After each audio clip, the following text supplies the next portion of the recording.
ओम शांति। आज 30 जुलाई 2024 आज की साकार मुरली के अनमोल मधुर महावाक्य सुनेंगे।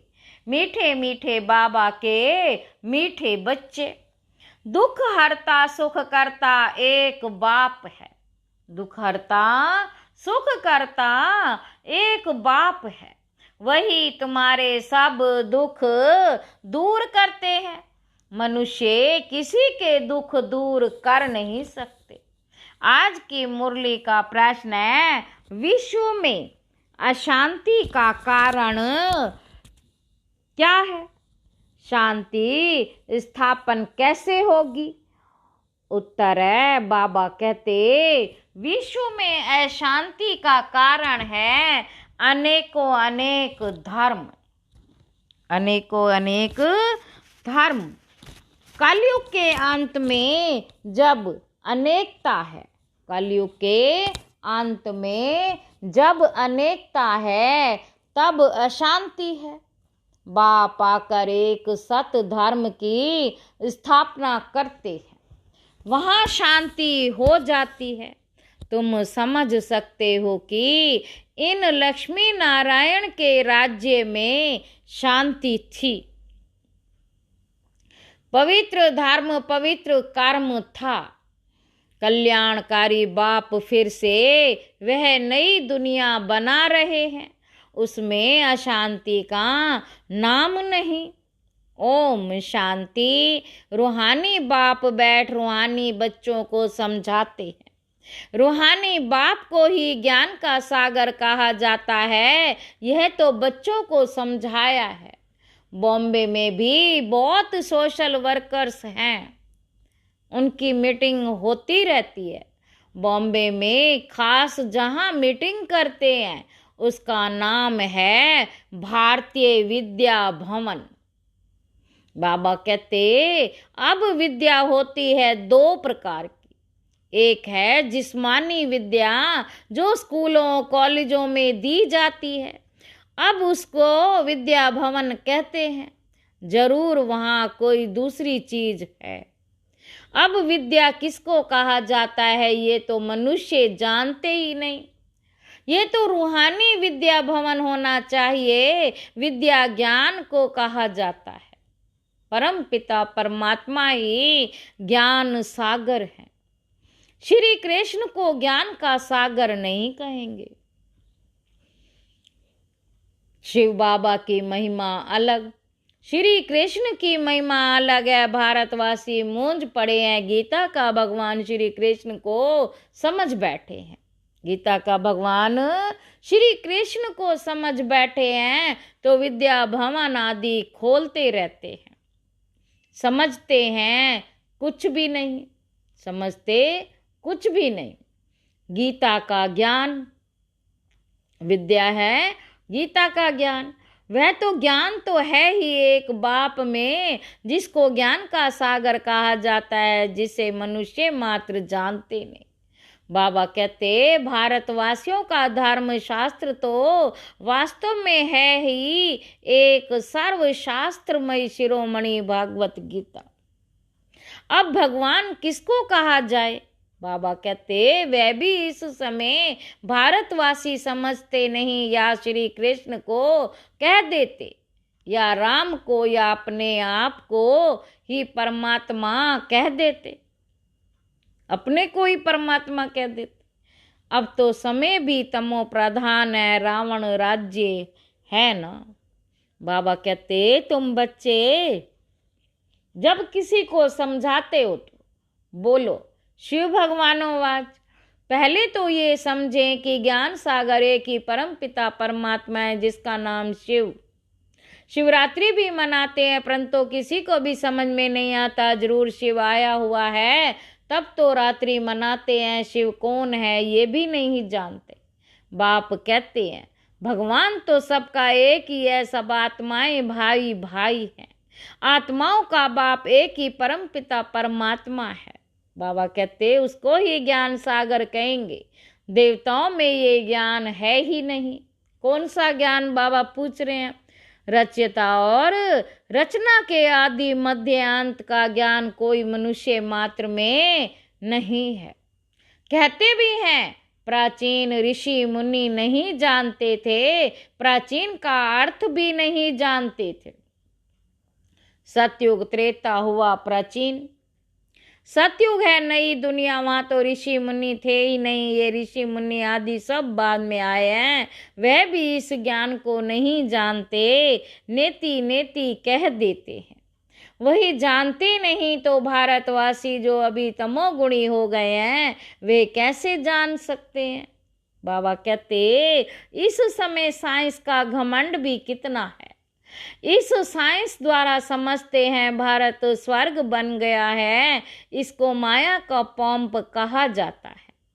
फॉल ऑफ पंप एक नाटक भी है, फॉल ऑफ पंप एक नाटक भी है। कहते भी हैं कि इस समय भारत का पतन है, सतयुग में उत्थान है, अब पतन है, ये कोई स्वर्ग थोड़े ही है।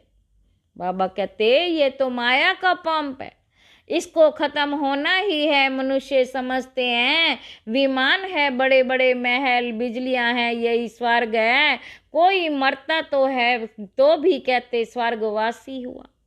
इससे भी समझते नहीं कि स्वर्ग गया तो जरूर कोई और हो ना, स्वर्ग कोई और है ना। यह तो रावण का पंप है, बेहद का बाप स्वर्ग की स्थापना कर रहे हैं। इस समय है चट्टा बेटी माया, चट्टा बेटी माया और ईश्वर की आसुरी दुनिया और ईश्वरीय दुनिया की। इस समय है चट्टा बेटी माया और ईश्वर की, आसुरी दुनिया और ईश्वरीय दुनिया की। ये भी भारतवासियों को समझाना पड़े। दुख तो अर्जुन बहुत आने वाले हैं, अथाह दुख आना है। स्वर्ग तो होता ही सतयुग में है, कलयुग में हो ना सके ये भी किसी को पता नहीं। पुरुषोत्तम संगम युग किसको कहा जाता है ये भी बाप समझाते। ज्ञान है दिन, भक्ति है रात, अंधेरे में धक्के खाते रहते हैं भगवान से मिलने के लिए। कितने वेद शास्त्र आदि पढ़ते हैं, ब्रह्मा का दिन रात तो सो ब्राह्मणों का दिन और रात, सच्चे मुख वंशावली ब्राह्मण तुम हो। वह तो कलयुगी कुख वंशावली ब्राह्मण तुम हो, पुरुषोत्तम संगम युगी ब्राह्मण। ये बातें और कोई नहीं जानते। ये बातें जब समझें तब बुद्धि में आए कि हम ये क्या कर रहे हैं।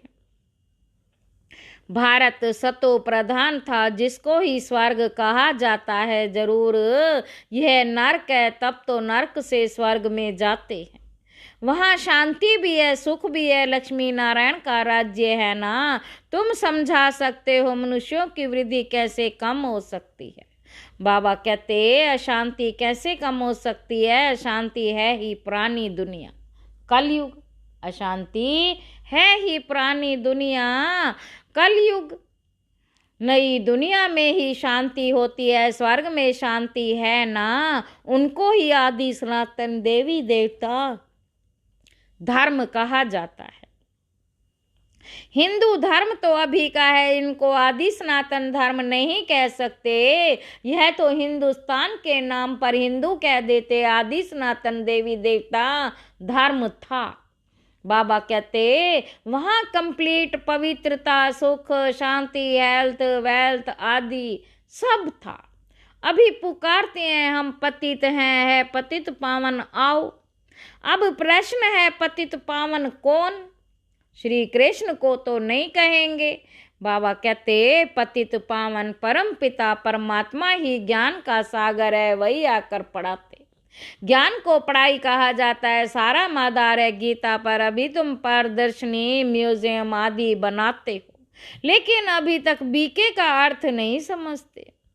समझते हैं यह कोई नया धर्म है, सुनते हैं समझते कुछ नहीं। बाप ने कहा बिल्कुल ही तमो प्रधान पत्थर बुद्धि है।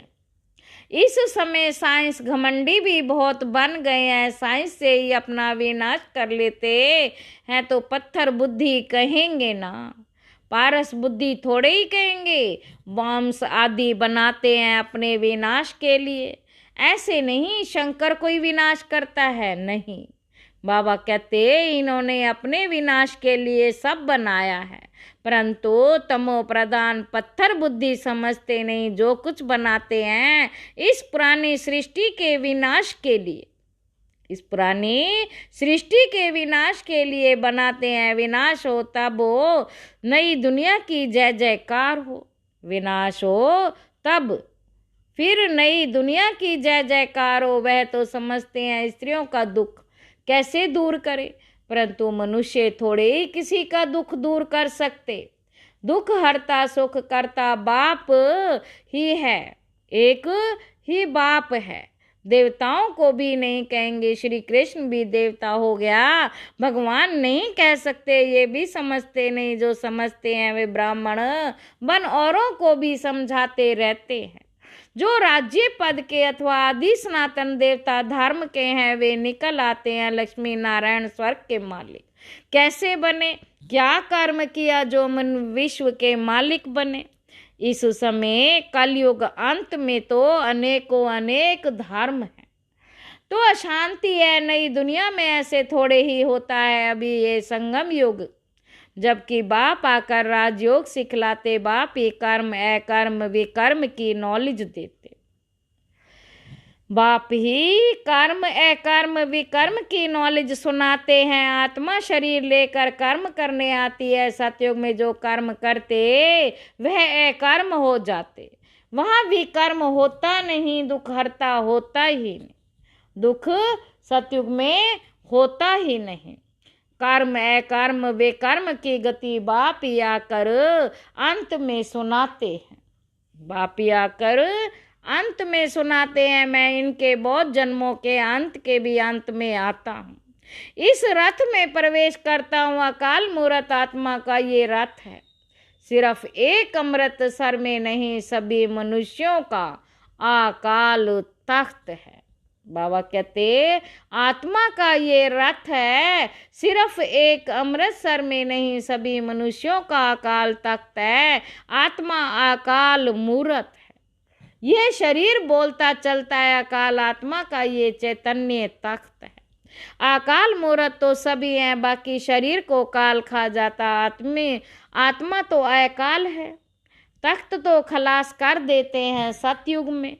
बाबा कहते सतयुग में तख्त कोई बहुत थोड़े ही होते हैं, इस समय करोड़ों आत्माओं के तख्त हैं। अकाल आत्मा को कहा जाता है, आत्मा ही तमो प्रधान से सतो प्रधान बनती है। मैं तो एवर सतो प्रधान पवित्र हूँ।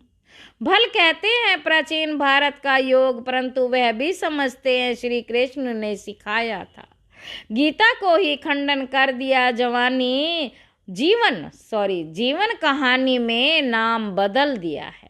बाप के बदले बच्चे का नाम डाल दिया है। शिवरात्रि मनाते हैं, परंतु वे कैसे आते हैं। बाबा कहते ये जानते नहीं, शिव है ही परम पिता परमात्मा परम आत्मा। उनकी महिमा बिल्कुल अलग है, आत्माओं की महिमा अलग है। बच्चों को ये पता है राधे कृष्ण लक्ष्मी नारायण है। लक्ष्मी नारायण के दो रूपों को ही विष्णु कहा जाता है, फर्क तो है नहीं। बाकी 4 भुजाओं वाला 8 भुजाओं वाला कोई मनुष्य होता ही नहीं। देवियां आदि को कितनी भुजाएं दे दी, समझाने में समय लगता है। बाप कहते हैं मैं हूँ ही गरीब निवास, मैं आता ही तब हूँ जब भारत गरीब बन जाता है, राहु का ग्रहण बैठ जाता। बृहस्पति की दशा थी, अब राहु का ग्रहण भारत में तो क्या सारे वर्ल्ड पर है। बृहस्पति की दशा थी, अब राहु का ग्रहण भारत में तो क्या सारे वर्ल्ड पर है। इसलिए बाप फिर भारत में आते हैं, आकर नई दुनिया स्थापन करते हैं, जिसको स्वर्ग कहा जाता है भगवानोवाद।